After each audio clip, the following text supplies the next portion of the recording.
In this video, we're going to talk about different planes of movement. Earlier today, during our live lecture, I talked about how we have a sagittal plane, coronal or frontal plane, and a transverse plane. The sagittal plane will cut our body into two halves. If it's mid-sagittal, it's directly down the middle, so we will have equally right and left sections, or we can just have a sagittal section where it cuts our body anywhere to a right or left component. Then we have a coronal plane or a frontal plane. Those names can be used interchangeably, which cuts your body into a front and back half.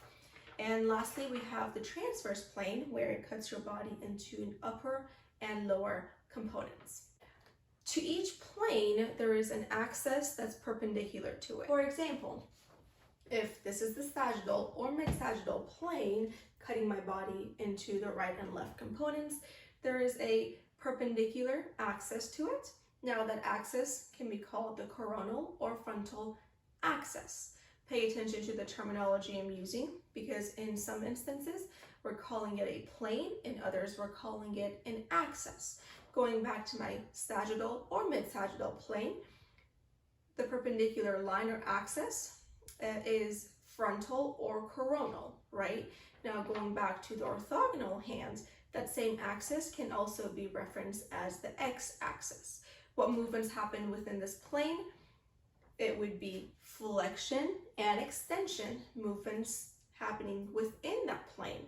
Now movements happening along the axis that's perpendicular to this plane would be movements along our x-axis, right? Medial to lateral, lateral to medial glide.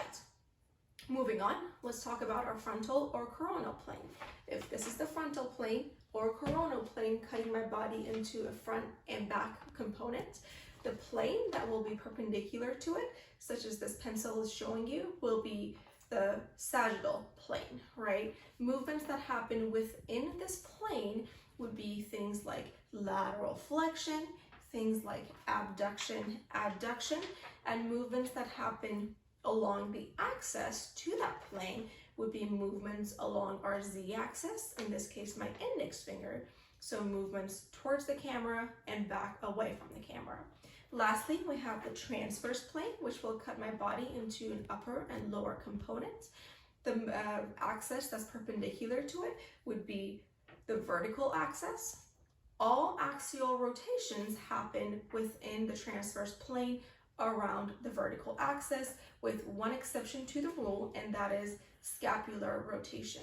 The movement of the scapula happens within the coronal or frontal plane, and we call those clockwise and counterclockwise movements.